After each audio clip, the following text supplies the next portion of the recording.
moments I've come to recognise as key to survival. The autumn of last year was a busy stretch for us ministry-wise, and there was a lot going on. But I was doing okay, just about managing to keep my head above water.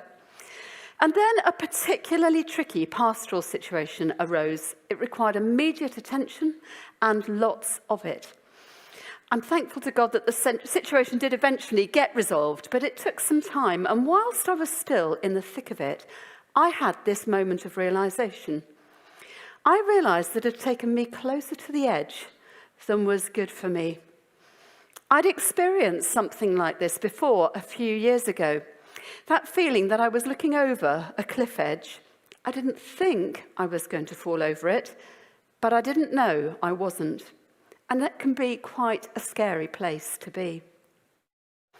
It's this sort of reality check moment that we really need to take note of. Take note of so we can take appropriate action.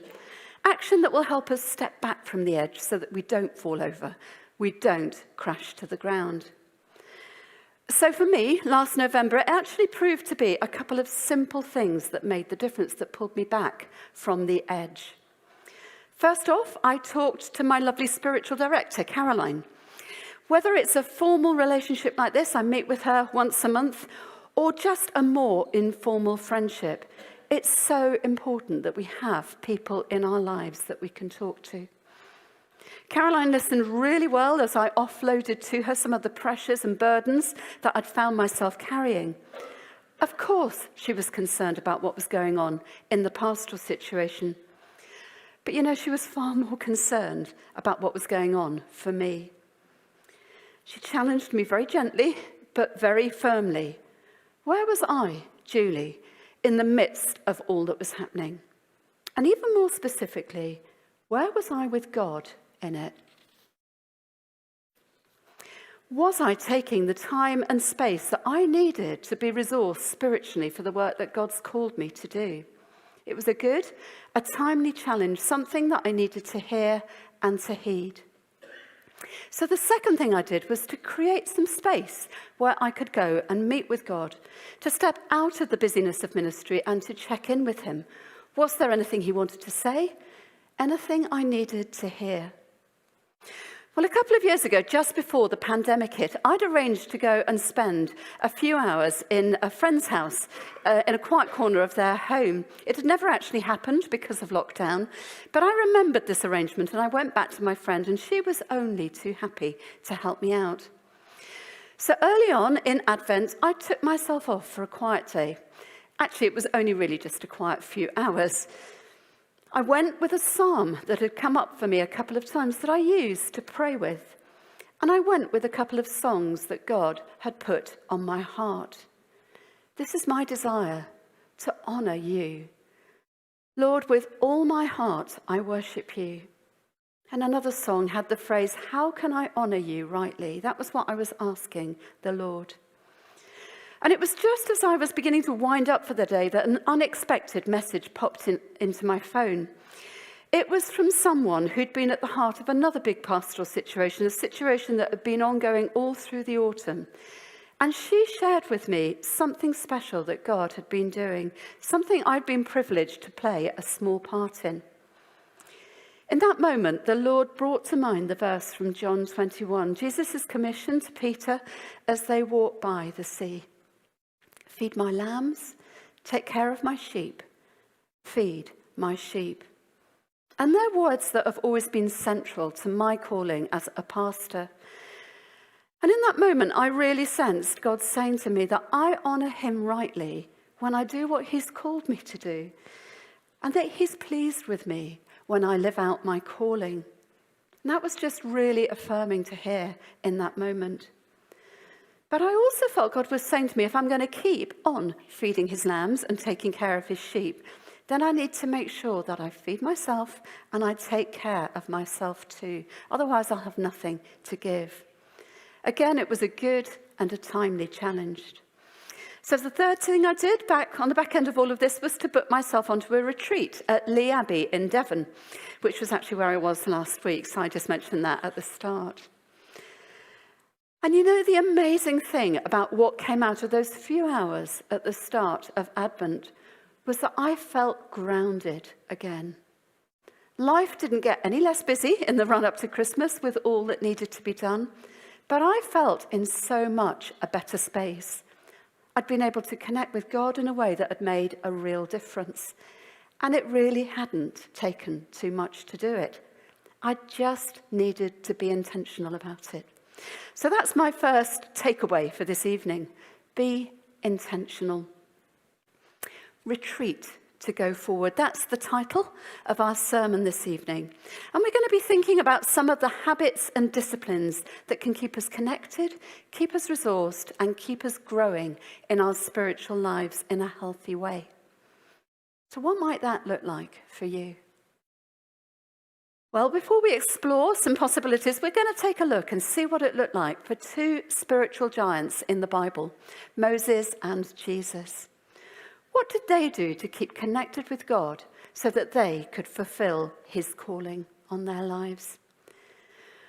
Moses was someone who definitely understood the pressures of ministry, the privilege, the responsibility, and sometimes the burden that comes with leadership. Born at a time when the Israelites were being horribly oppressed by the Egyptians, the land into which they'd gone into exile hundreds of years before. The extraordinary story of Moses' life is one that's worth reading if you're not familiar with it. You'll find it in the book of Exodus. That's just the second book of the Bible. And Moses' pathway to leadership wasn't exactly straightforward, but there's no doubt that God had his hand on him from the very start, that he'd called Moses and prepared him for a very special task, the task of leading his chosen people up out of Egypt to the promised land. Yes, there were definitely moments when Moses doubted if he was up to the task, moments when he questioned what God was saying and doing, and moments of complete exasperation with the Israelites who moaned and grumbled along the way. Apparently the children were doing about the mumbling and the groaning in the desert in Sunday Club this morning. The journey, which wasn't actually so very far in terms of miles, took them 40 years. 40 years of wandering in the wilderness because of all God had to teach them along the way. I'm sure it wouldn't need to have taken so long if they'd been better able to learn. And it was the very impossibility of what Moses was called to do that made him have to lean hard on God, because there was no other way. He needed all the wisdom that was going to help him in this task of leadership. And one of the places that he got this wisdom was in the tent of meeting, the tent we heard about in our Bible reading from Exodus 33. It's hard for us to picture what this travelling community must have looked like. It was huge. Hundreds of thousands of people, men, women and children, setting up camp, living together, packing up camp, moving on. It was a massive operation. And the signal that it was time to stop or to move on was this pillar of cloud that we heard about in our reading. A pillar of cloud by day and a pillar of fire by night to give them light. A very visible manifestation of God's presence being with them, going before them, leading them on as they made their journey to the promised land. So when the cloud stopped, they stopped and set up camp. And Moses would pitch this tent, the tent of meeting, outside the camp, some distance away. This was a holy place, a place set apart for God, a place where God's people would go to seek his face and his wisdom. And whenever Moses went into the tent, the pillar of cloud would come down and stay at the entrance while the Lord spoke to Moses. Verse 11 says this: the Lord would speak to Moses face to face as one speaks to a friend. Isn't that a beautiful picture of intimacy? This was how Moses was resourced in his leadership. Here at the tent of meeting, his relationship with God was nurtured and strengthened. He received instruction and wisdom from the Lord to guide his people in right paths. Moses needed to retreat, before he could move forward. And it was just the same for Jesus. Think about the stories we read in the Gospels, how he used to get up very early in the morning to spend time with the Father, how he spent a whole night on the mountainside in prayer before choosing the 12 who were to be his closest disciples, how he sometimes sent them on ahead of him so that he could take some special time with the Father to be replenished after all he'd given out of himself. John tells us that Jesus only did the things he saw the Father doing, only spoke the words he heard the Father speaking. So he needed to take time with his Father so that he could see and hear his Father's will. And just as for Moses, Jesus' relationship with his Father was nurtured and strengthened through these times of retreat. They were what kept him going as he followed and fulfilled the costly calling God had on his earthly life. And what was true for Moses and Jesus is true for you and me too. Okay, none of us will have quite a calling like either of them, but God does have a purpose, a calling for each of our lives that we need to be resourced for. And actually, even more than that, he just loves spending time with us. So, the sorts of habits and practices that we see modelled in Moses and Jesus, we need to find a way into the rhythm of our everyday life too. One of the things that makes life work for me, that resources me in my ministry, is my Tuesday morning. Tuesday's my day off, and in the morning I really try to keep that as free space. Free to rest, to pray, to journal, to catch up with myself and with the Lord. It puts breath in my lungs. It helps to sustain me in my inner life and in all that flows out in ministry from that. And if I don't get my Tuesday morning quiet to myself, I really, really miss it. Now, I'm aware that for someone like me, a reflective kind of person who actually needs time in my own company, the prospect of some quiet time and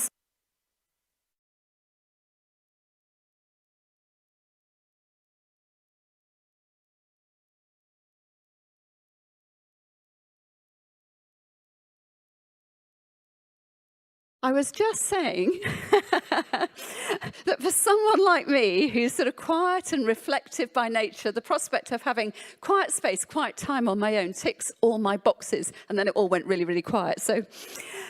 But I know that that's not what suits everybody. So if my first takeaway for you this evening was be intentional, my second is this: be appropriate.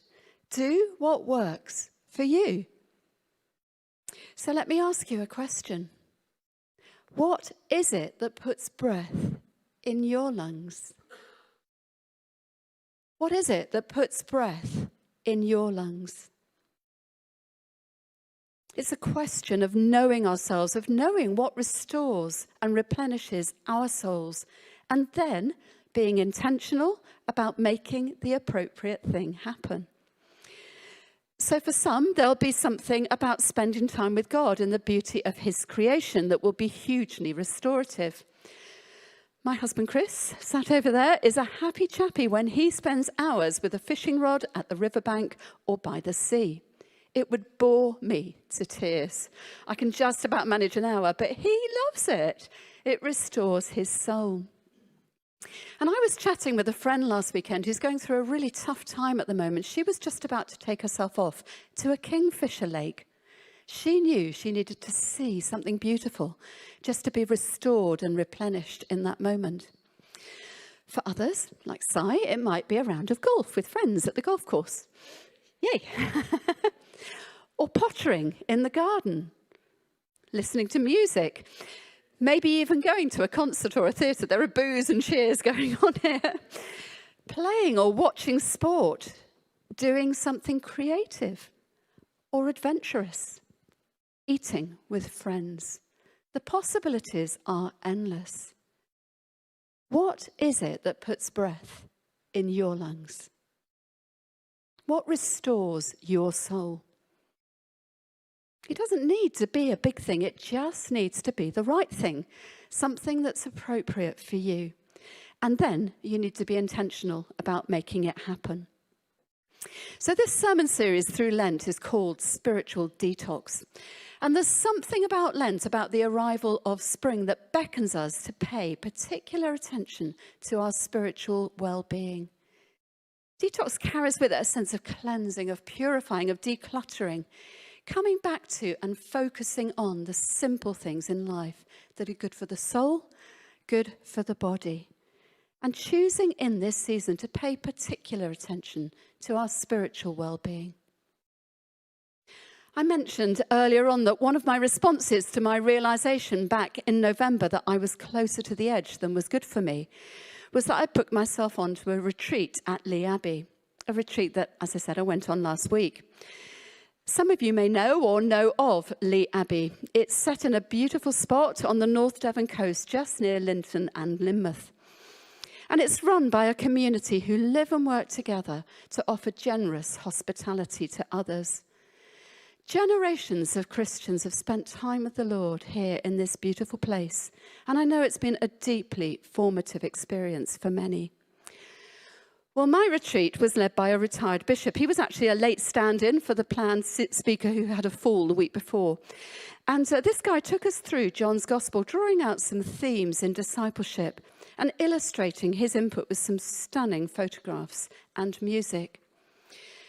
It was the first time I'd been back to Lee Abbey for many years, because in the recent past, I've been in the habit of going on retreat on my own, staying near my last spiritual director, Liz, who's sadly now passed away, and meeting with her for an hour a day to talk through what God had been showing me. So the last retreat I did with her, just before my 60th birthday, 2.5 years ago, she just let out this throwaway comment that perhaps I might like to do a review of my decades. She completely forgot she said that. I do think it was something from the Lord. And that little comment set me off on a creative task. A task that led me to coming away with 6 A4 pieces of paper that basically tell my life story.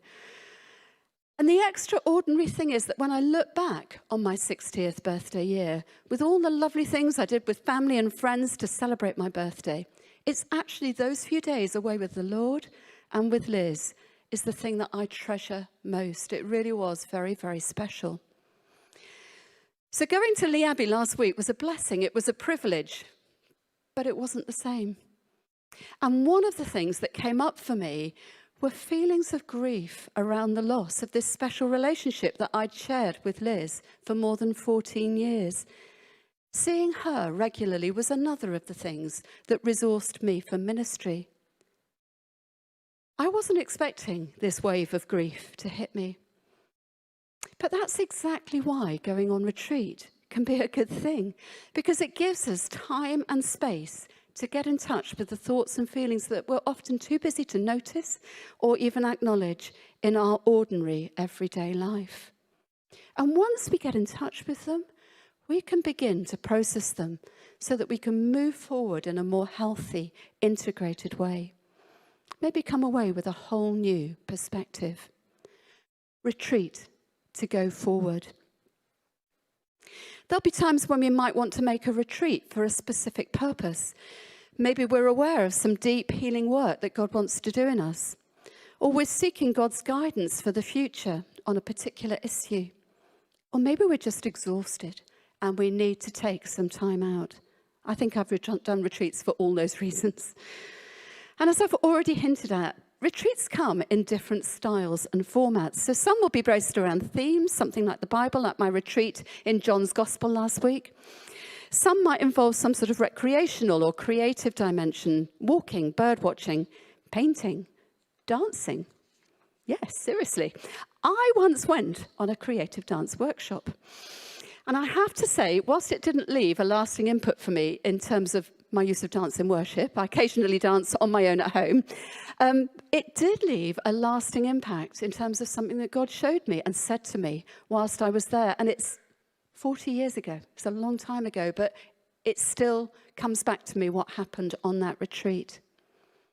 Then there's also what's known as an individually guided retreat. That's the sort of thing that I did with Liz, my spiritual director.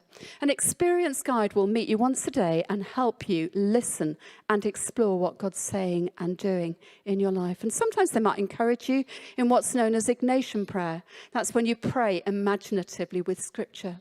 It can be incredibly powerful. Again, different things will work for different people. So it's back to knowing yourself, to trying things out and then choosing what's appropriate for you. And if the first thing doesn't work, don't worry. You can try something else, but be intentional about it. And if you don't know where to start in choosing something, feel free to ask one of us for guidance. And it's worth knowing that there is a retreat guide that comes out once a year that gives a whole range of possibilities. So you won't be stuck to find something to do. You just might be stuck for choice. But I imagine some of you may have been sitting here thinking you really can't see yourself doing the sort of retreat that I've been talking about. Well, the good news is that there are other ways of retreating too. It's just a question of making sure that you get spiritually renewed and replenished so that you can move forward. And some of these ways might do it better for you. So Christian celebrations, events like New Wine and Spring Harvest that give an opportunity for some input and teaching, a chance to gather and worship with thousands of other Christians, a chance to take some time out from ordinary life and meet with God in a different way, to hear from him, perhaps maybe get a new perspective on some of what's going on in life. And you may even find yourself called to some new sort of ministry or direction. And if you ladies felt a bit left out about the men's curry night, there's something for you happening at the moment. You may or may not have spotted it in the Friday email that comes out, but Karen Needham, a member of our church family, is leading a quiet day on Thursday the 5th of May, 10 o'clock till 3 o'clock. So if you're interested in joining in with that, do make contact with her. If you don't know who Karen is, contact the office and we can put you in touch. Details again on the website. The important thing in all that we've been talking about is this, that we're intentional about doing what's needed and what's appropriate for us to keep us going in life and ministry. We must make sure we invest in our spiritual well-being so that we're resourced and equipped to do the work that God's called us to do. Whatever that is, wherever it is, in our families, our workplaces, our church, our communities. So as we draw to a close, I've got another question for you. How is it with your soul right now? How are you doing? What sort of words, thoughts, images come to mind?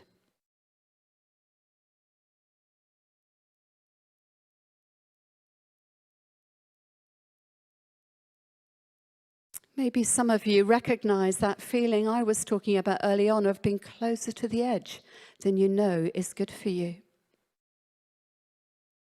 Or perhaps you feel like you're running on empty. You've been giving out and you know you need to be refreshed and replenished. Or maybe you're feeling a bit lost or directionless. There doesn't seem to be much purpose in life for you right now. Or whatever else it is that's come up for you, just hold on to that. But hopefully there'll be some of us for whom it is well with our soul. We sang that song last week, didn't we? It's well with our soul. And what a fabulous place to be when we can sing that and know that it's true. It's well with our soul. Some might be feeling full of the joys of spring. The sunshine the last couple of days has certainly lifted my spirits. So here's that question again. How is it with your soul? And having heard what you've heard this evening, what do you think God might be inviting you to do about it? Something intentional in response. It might be something little. I was interested, that sense I had earlier on about the little things and the big things. You know, we start with the little things. It was just a very little thing I did back in November, deciding to talk to someone about how I was feeling. And then the second little thing was creating that space where I could go and meet with God. And that was what put me back on track. Little things can make a big difference. Or it might be that God's speaking to you about something bigger, sparking your imagination with something that you could do.